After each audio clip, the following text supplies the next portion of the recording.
जगन्नाथाय ते नमः।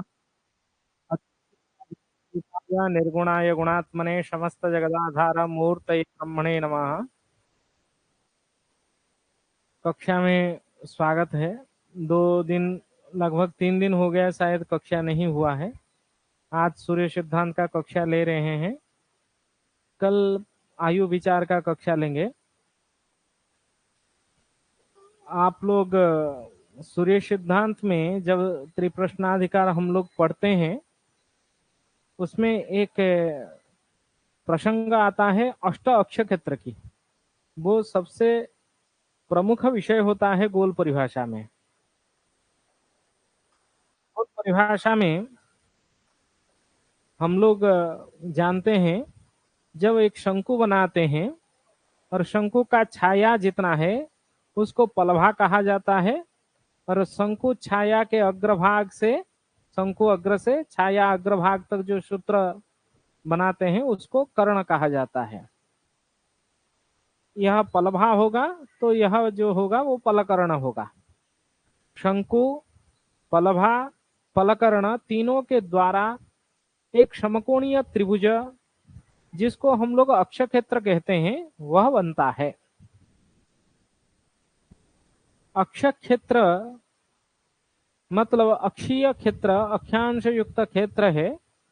इसलिए प्रत्येक स्थान के अक्षांश भिन्न भिन्न होने के कारण हम लोग जहां भी निवास कर रहे हैं उस स्थान का अक्षांश भिन्न होने के कारण जो पलभा का मान है प्रत्येक स्थान का भिन्न भिन्न होता है। इसी कारण से अष्ट अक्षर क्षेत्र में जो प्रथम अक्षर क्षेत्र होता है उसको हम लोग पलभा, द्वादशांगुल शंकु एवं पलकर्ण के रूप में जानते हैं। हमेशा एक भुज, जिसको हम लोग आधार कह सकते हैं, भुज को आधार कह सकते हैं, और दूसरा एक कोटि, तीसरा जो है वो एक कर्ण के रूप में हम लोग जानते हैं। भुज, कोटि, कर्ण अक्षर क्षेत्र में समकोणी त्रिभुज में प्रमुख विषय होता है। जैसे अभी हम लोग 1 नंबर वाला जो अक्षर क्षेत्र समझे, ये 1 नंबर वाला अक्षर क्षेत्र में क्या हुआ ना, पलभा एवं पलकर्ण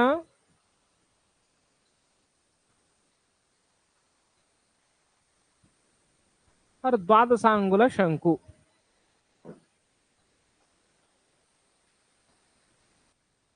शंकु जो है हो जाएगी। द्वादशांगुल शंकु कोटि व लंब हम लोग कह सकते हैं। भुज को आधार कहा जाता है, तो भुज आधार यहाँ पलभा हो जाएगी, और द्वादशांगुल शंकु को कोटि व हम लोग लंब कहेंगे, और कर्ण क्या हो गया ना, पलकर्ण। इसी प्रकार और दूसरा एक अष्ट अक्षर क्षेत्र में दूसरा अक्षर क्षेत्र हम लोग समझे थे, जिसमें एक तो क्या है ना, लंबज्या, त्रिज्या एवं अक्षज्या के रूप में हम लोग पढ़े हैं, पूर्व कक्षा में पढ़े हैं। जो अक्षज्या है वह अक्षज्या क्या हो जाता है, भुज हो।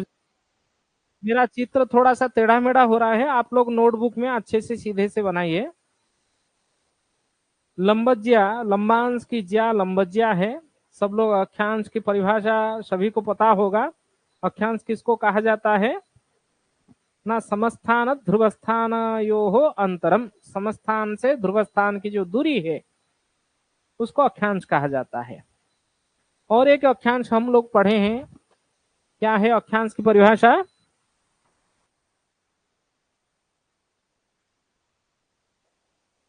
हाँ, ध्रुव उन्नति रेव अक्षांश, खमध्य निरक्ष खमध्ययोः अंतरम, खमध्य से निरक्ष खमध्य की दूरी को भी अक्षांश कहा जाता है।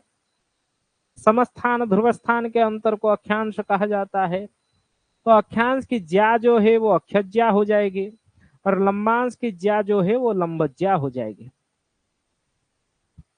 इसीलिए हम लोग लंबज्या को लंब व कोटि के रूप में मानेंगे और अक्षज्या को आधार व भुजक के रूप में स्वीकार करेंगे। एवं उसी में एक त्रिज्या हम लोगों को कर्ण प्राप्त होता है। त्रिज्या को कर्ण के रूप में हम लोग समझेंगे। तो ये दूसरे अक्ष क्षेत्र में, दूसरा अक्ष क्षेत्र क्या हो गया ना, भुज हो गया अक्षज्या, कोटि हो गया लंबज्या एवं त्रिज्या हो गया कर्ण। समझ गए बात को? ये दो अक्ष क्षेत्र, द्वितीय अक्ष क्षेत्र के बाद और 6 अक्ष क्षेत्र एक ही चित्र में हम लोगों को प्राप्त हो जाता है। याद रखने के लिए आप लोग अपने अपने नोटबुक में ये अष्ट अक्ष क्षेत्र की क्या प्रयोजन है। एक ग्रह का क्रांतियंश से लेके मतलब प्रत्येक ग्रहों को हम लोग अपने क्षितिज में प्रत्येक ग्रहों का गति, स्थिति व उसके क्रांतियंश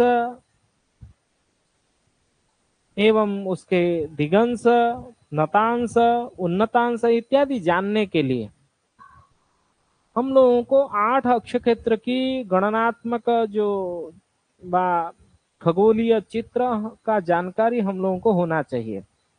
इन्हीं 8 अक्ष क्षेत्र के द्वारा एक स्वस्थान में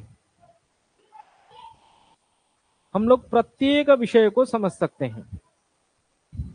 जैसे हमारा त्रिप्रश्नाधिकार में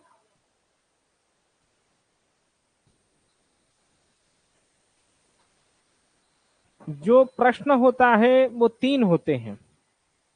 एक तो दिक् प्रश्न और दूसरा जो है वो दिशा प्रश्न और तीसरा जो है काल प्रश्न। दिग्देश काल तीनों प्रश्नों का उत्तर देने के लिए सबसे महत्वपूर्ण बिंदु जो है वो 8 अक्ष क्षेत्र होते हैं। इसलिए इन 8 अक्ष क्षेत्रों का जानकारी हम लोगों को होना चाहिए। आप लोग क्या करें, एक ऐसे चित्र बना ले अपने नोटबुक में, मैं जो बनाया हूं उसमें ए बी करके पहले नाम दे दें, ए बा क ख करके नाम दें। इसको हम लोग लिखें क और ये बिंदु ख के रूप में। उसके बाद ग,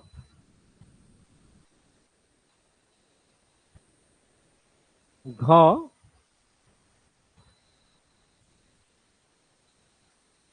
ये च।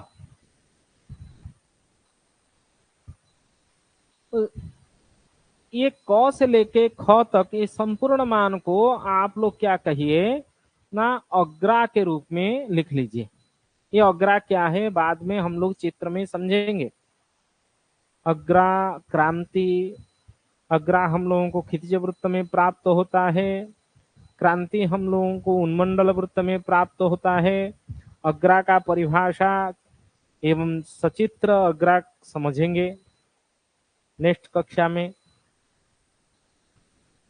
और क्रांतियंश क्या है, क्रांतियंश कैसे निकाला जाता है और क्रांतियंश का गोलीय क्षेत्र क्या है, कैसे हम लोगों को उन्मंडल वृत्त में क्रांतियंश प्राप्त कर हम लोग करते हैं, उस चित्र को भी समझना है हम लोगों को आगे की कक्षा में। ठीक है।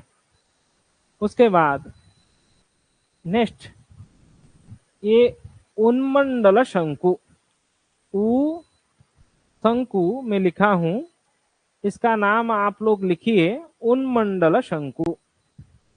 घ से लेके यहां एक नाम दे देते हैं प तक। प। आप प से लेके ख तक के जो मान है उसको अग्रा अग्रखंड करके आप नाम दीजिए, अग्रखंड। तो अग्रखंड जो है वह कौन हो गया ना, ये प से लेके ख तक। तो अग्रा आदि खंड जो होगा वो क से लेके प तक हो जाएगा, क्योंकि अग्रा दो भाग में बट जाएगी। ये उन्मंडल शंकु लंबरूप होने के कारण संपूर्ण अग्रा के ऊपर व क्षितिज धरातल के ऊपर, ये क्षितिज में ही अग्रा प्राप्त होता है, जिस कारण से शंकु हमेशा हम लोगों को याद करना है। शंकु कहाँ प्राप्त होता है ना, उन्मंडल क्षितिज वृत्त के धरातल के ऊपर जो भी लंबरूप खड़ा रहता है वही शंकु है। जैसे हम लोग दिक्साधन के लिए क्या करते हैं, जो वृत्त बनाते हैं वहां एक शंकु जमीन में गाड़ देते हैं। वह शंकु जो है वो 12 अंगुल का होता है। वो क्षितिज के ऊपर हमारे जो क्षितिज व धरती है वह क्षितिज के धरातल के ऊपर सीधा सीधा खड़ा रहता है, लंब रूप खड़ा रहता है। सीधा खड़ा होने का कारण उसको शंकु कहा जाता है। जो भी डंडा हम लोग अपने क्षितिज में सीधा खड़ा कर दें वह हमारा क्या हो जाएगा, शंकु हो जाएगा। इसी प्रकार क से लेके ख जो क्षितिज धरातल में हम लोगों को अग्रा प्राप्त होगा, उस अग्रा के ऊपर यह जो है वो सीधा जो रेखा हम लोग किए हैं प घ, ये प घ रेखा को उन्मंडल शंकु कहेंगे। उसके बाद प से लेके प तक हमारा क्या हो जाएगा, अग्रा दो भाग में बट जाने के कारण क प अग्रा आदि खंड हो जाएगा। क्या हम लोग नाम देंगे, अग्रा आदि खंड। एक अग्रा का अग्रखंड हो गया और दूसरा क्या हो गया, अग्रा का आदि खंड हो गया। यहाँ आप चित्र में देख सकते हैं क से लेके प तक का मान जितना है, ग से लेके घ तक का मान भी उतना ही है। इसीलिए यह यदि अग्रा आदि खंड होगा, ग घ भी क्या हो जाएगी, अग्रा आदि खंड हो जाएगी। समझ गए बात को। ये घ बिंदु उन्मंडल शंकु में जहां संपात किया है वहां निश्चित रूप में क घ वृत्त जो है, ये इस प्रकार यदि हम लोग एक वृत्त का चिंतन करें, ये हमेशा हम लोगों को उन्मंडल वृत्त में ही प्राप्त होता है। तभी निश्चित रूप में उन्मंडल वृत्त में हम लोगों को क्रांति अंश प्राप्त होता है।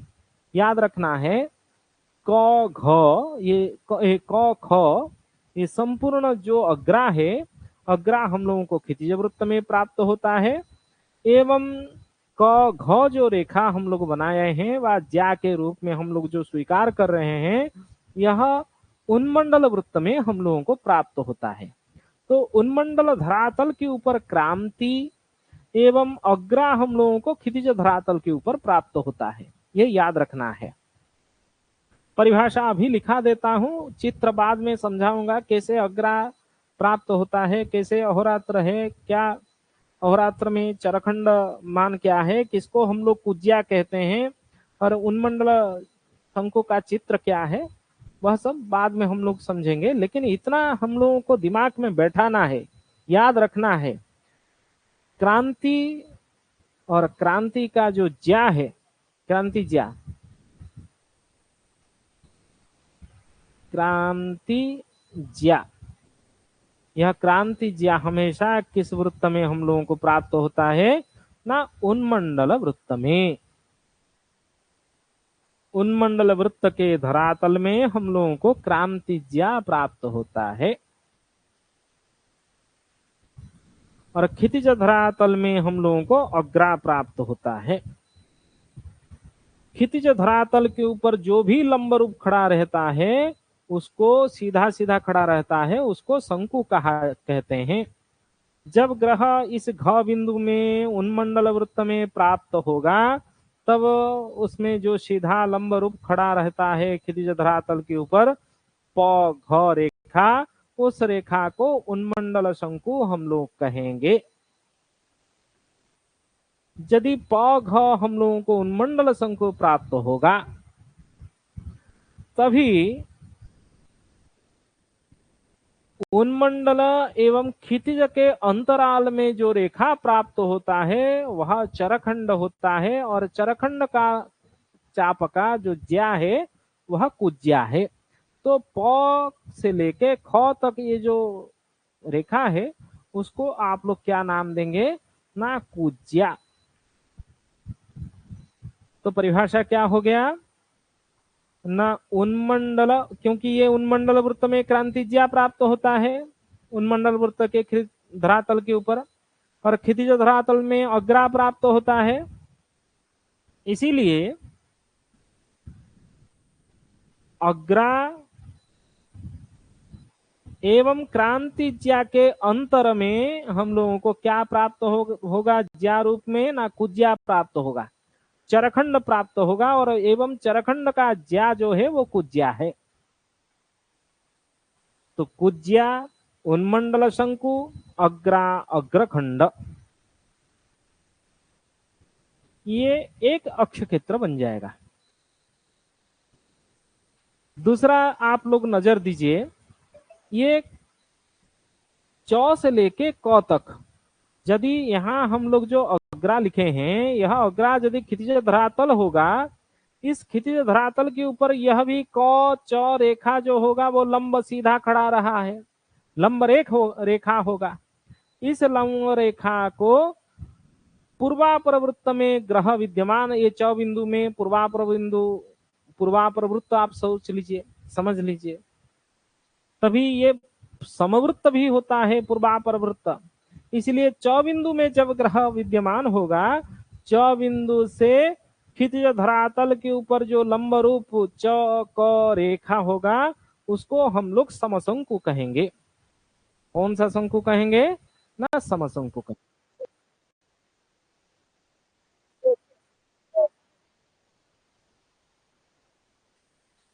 ये संपूर्ण समशंकु क च रेखा होने के कारण गौ से लेके च तक क्या होगा, समशंकु का ऊर्ध्वखंड होगा। एवं च से लेके ख तक क्या नाम देंगे ना, तद्ध्रुति दे देंगे। इसका नाम क्या कहेंगे ना, तद्ध्रुति। एवं गौ से लेके च तक क्या हो जाएगा, हाँ, च से लेके ख तक पूर्वापर वृत्त में जब ग्रह विद्यमान होता है उस समय वह जो सूत्र क्षितिज धरातल तक होता है, करणात्मक सूत्र, उसको तद्ध्रुति कहा जाता है। तद्ध्रुति का परिभाषा भी, हाँ, वो याम्योत्तर वृत्त एवं पूर्वापर वृत्त का जो संपात बिंदु से याम्योत्तर धरातल में हम लोगों को तद्ध्रुति प्राप्त होगा, तद्ध्रुति प्राप्त होगा। एवं गौ से लेके च तक क्या, गौ से लेके च तक क्या होगा, समशंकु का ऊर्ध्वखंड, समशंकु ऊर्ध्वखंड, गौ च क्या हो जाएगी, समशंकु ऊर्ध्वखंड। तो च से लेके घ तक क्या हो गया ना, कुजा, ये कुजिया जो है वो घ ख कुजिया हो गया। आप च ख से घ ख को घटा देंगे तो आपको घ च प्राप्त होगा। क्या है ना, च ख माइनस कितना, घ ख इजिकल टू क्या प्राप्त होगा ना च से लेके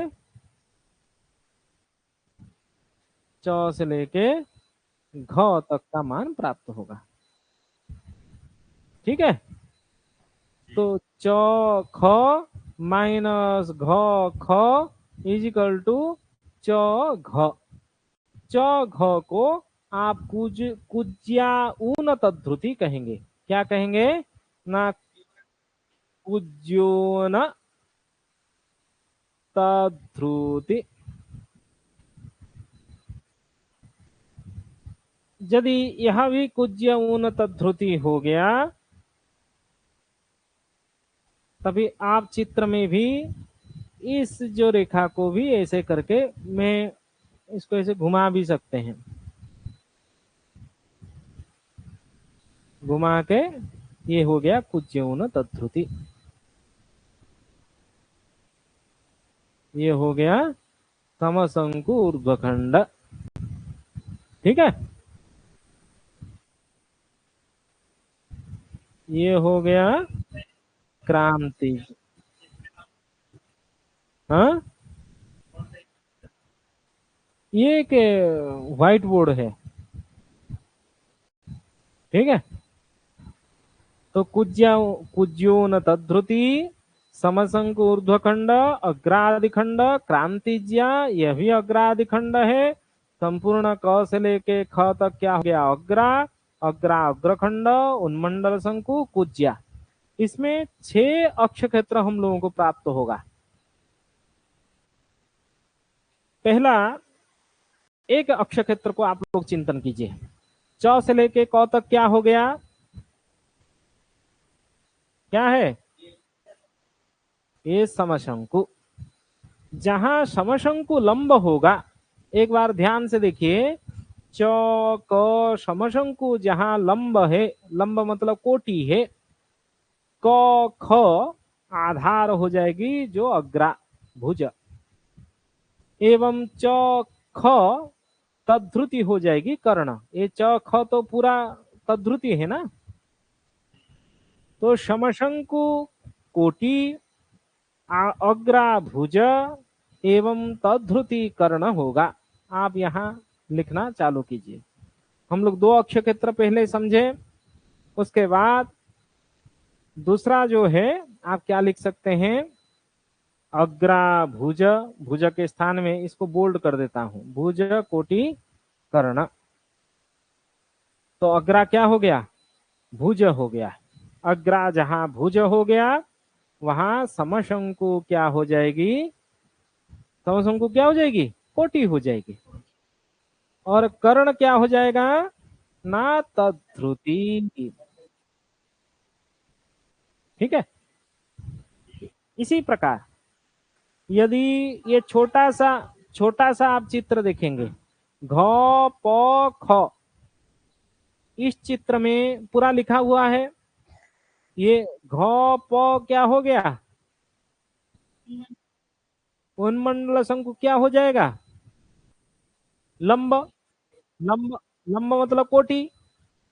और अग्रखंड क्या होगा? प ख आधार भुज, एवं घ ख क्या हो जाएगा? कुज्या कर्ण। ठीक है, तभी आप क्या करेंगे? अग्र अग्रखंड भुज और कोटि लिखेंगे उन्मंडल शंकु। मैं ऊ शंकु लिखा हूं, आप लोग उन्मंडल शंकु करके लिख लीजिए, पूरा परिष्कार कीजिए। कोटि हो गया उन्मंडल शंकु, एवं कर्ण क्या हो गया? कुज्या हो गया।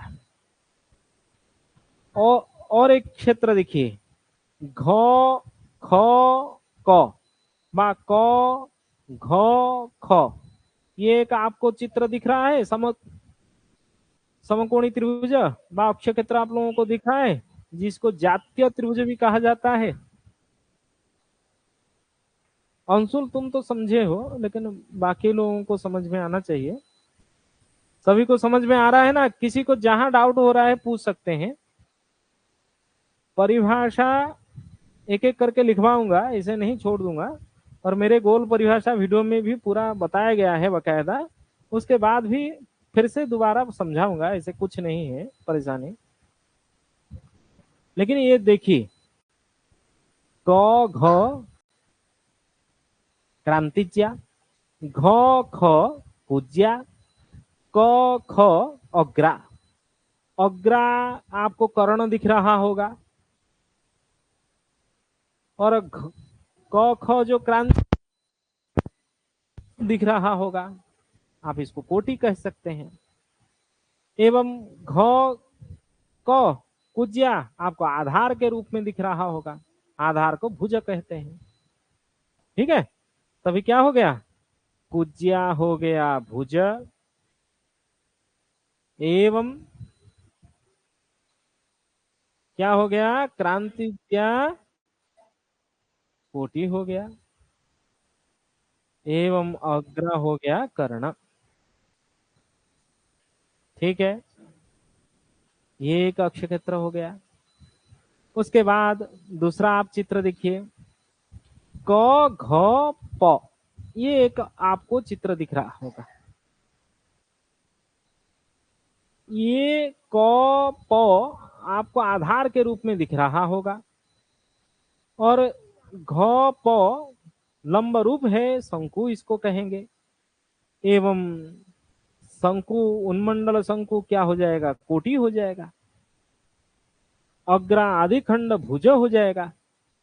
एवं क्रांतिज्या क से लेके घ तक क्या हो जाएगी, कर्ण हो जाएगी। ये भी एक अक्षय क्षेत्र हो गया ना। तो क्या लिखेंगे, अग्रादि खंड, अग्रादि खंड भुज, उन्मंडल शंकु। इसमें पुस्तक में लिखा गया है,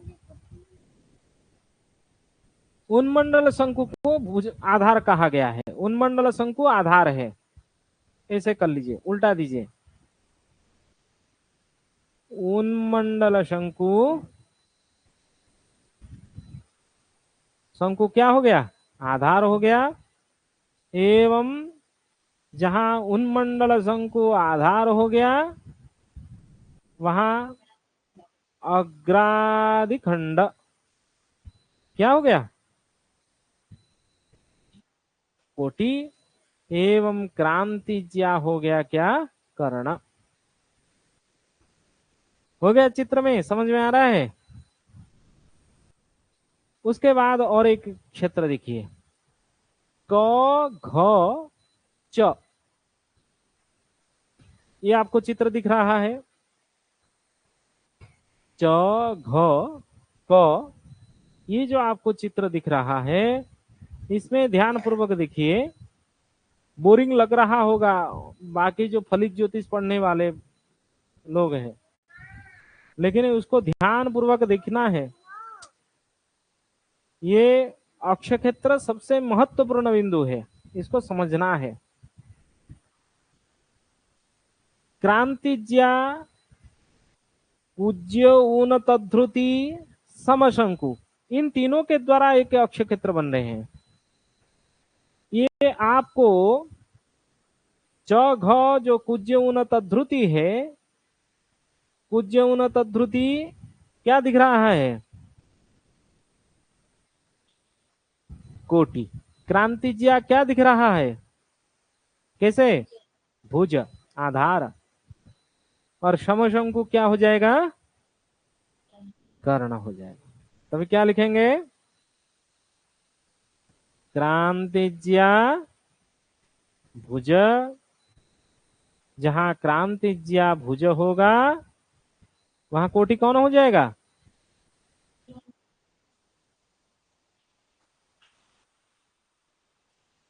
यहाँ क्रांतिज्या कैसे कर्ण होगा, समशंकु ही कर्ण होगा। क घ च त्रिभुज को ध्यान पूर्वक देखो, रेखा में ही तुमको समझ में आ रहा होगा। यहाँ समकोण उत्पन्न होगा, हमेशा आधार के ऊपर एक रेखा क्या होता है, लंब रूप रहता है। क घ के ऊपर, रेखा के ऊपर आप इस रेखा को धीरे धीरे बढ़ा दो, बढ़ा दोगे तो ये जो क्रांति ज्या का रेखा है, इस रेखा के ऊपर जो लंब रूप रेखा है वह क्या है? कुज्योन तद्रुति। तुम बताओ उन्मंडल वृत्त के ऊपर कौन से वृत्त लंब रूप रहते हैं? नाड़ी वृत्त लंब वृत्त रहेगा। धन्यवाद। और क्या लंब रूप रहेगा?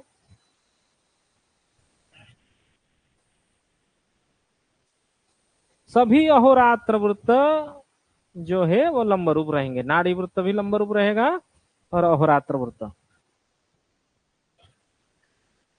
क्या तुम याद है वो याम्योदर वृत्त भी लंब रूप रहेगा? क्योंकि ध्रुवद्वयगतम खमध्यगतम वृत्तम कौन सा है? वो याम्योत्तर वृत्त है।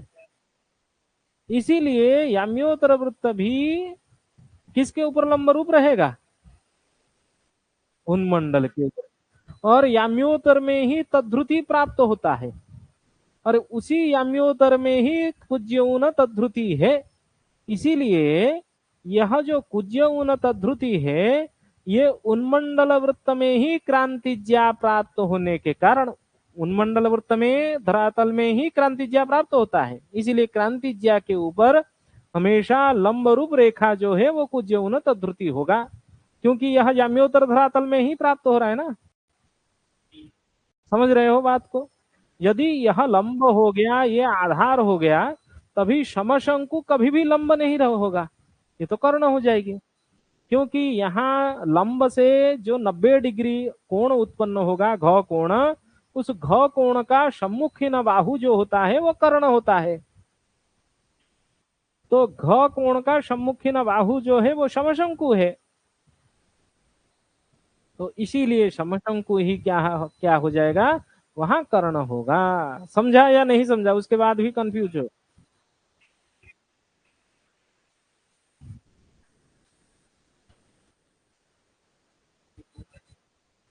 हाँ, समशंकु तो कर्ण है। अरे मैं वही तो कह रहा हूँ, समशंकु तो कर्ण है।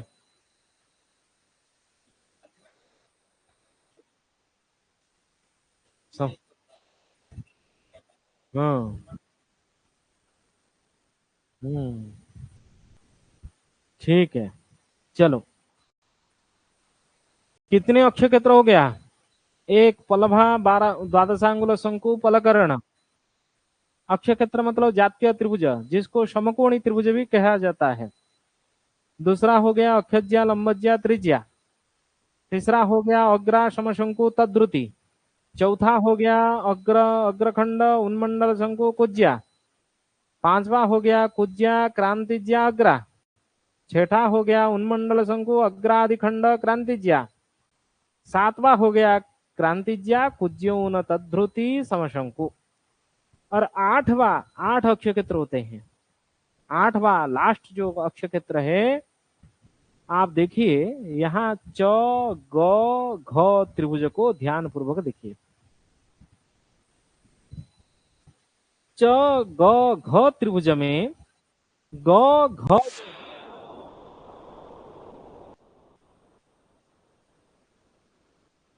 का मान भी उतना ही है। तो क क यदि अग्रादिखंड होगा, ग घ भी अग्रादिखंड है, यह आधार हो जाएगा। और इस आधार के ऊपर ग च जो होगा वो लंब होगा, और ग च लंब को हम लोग समशंकु ऊर्ध्वखंड कहते हैं। और च से लेके घ तक क्या है? कुज्य ऊन, ऊन मतलब माइनस किया गया है, कुज्य ऊन तद्रुति। समझ गए? तभी लंब क्या हो जाएगा ना? आधार होगा आदिखंड, लंब होगा समशंकु ऊर्ध्वखंड, कर्ण हो जाएगी कुज्य ऊन तद्रुति। लिख लीजिए सभी लोग। क्या? अग्रादिखंड।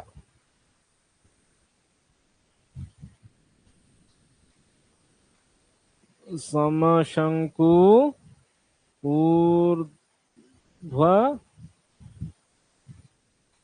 खंड और कुज्योन तत्श्रुति। ये 8 अक्षय क्षेत्र होते हैं और इन्हें 8 अक्षय क्षेत्र से ही हमारा सभी जो दिग्देश काल है उस संपूर्ण प्रसंग आ जाता है उसी इसी में। एवं प्रत्येक ग्रह की क्रांति अंश से क्रांतिज्या एवं प्रत्येक ग्रह का चलन से उन्मंडल शंकु हो गया, समशंकु हो गया। समवृत्त में जब ग्रह विद्यमान होता है तब समशंकु प्राप्त होता है। जब ग्रह उन्मंडल शंकु में स्थित होता है तब उन्मंडल वृत्त में होने के कारण क्षितिज धरातल के ऊपर जो लंब रूप होता है उसको उन्मंडल शंकु कहा जाता है। एवं जब याम्योत्तर वृत्त में कदा ग्रह याम्योत्तर वृत्ते भवति वा सूर्यः कदा याम्योत्तर वृत्ते भवति, उस प्रश्न का उत्तर जो है वो हम लोग जानते हैं। कब होता है सूर्य याम्योत्तर वृत्त को लंघन करता है? मध्याह्न काल में। ये सब प्रसंग एक एक करके आज आप लोग इस 8 अक्षय क्षेत्र के विषय में प्रश्न यदि पूछना है पूछ लीजिए और कल हम लोग परिभाषा वगैरह समझेंगे। किसी के मन में कोई शंका हो, प्रश्न हो, प्रश्न करें। ये त्रिप्रश्नाधिकार का सबसे प्रमुख विषय होता है। आप लोग थोड़ा सा ध्यान पूर्वक समझे। हाँ, कोई क्वेश्चन है? नहीं है तो कक्षा को ही आज विराम दे रहा हूं। कल के कक्षा में, नेक्स्ट कक्षा में हम लोग थोड़ा सा आयु विचार के बारे में पढ़ेंगे, क्योंकि एक दिन सिद्धांत ज्योतिष और दूसरे दिन फलित ज्योतिष। सिद्धांत फलित मिला जुला पढ़ते रहेंगे तो ठीक होगा, नहीं तो सब लोग बोरिंग भी हो जाते हैं फलादेश सीखने वाले लोग। इसलिए कल हम लोग आयु विचार के प्रसंगों को समझना है। कई दिनों से आयु विचार नहीं हुआ है, कल हम लोग विचार करेंगे। धन्यवाद है सबको। प्रणाम प्रणाम। अरे रोहित जी, प्रणाम रोहित जी।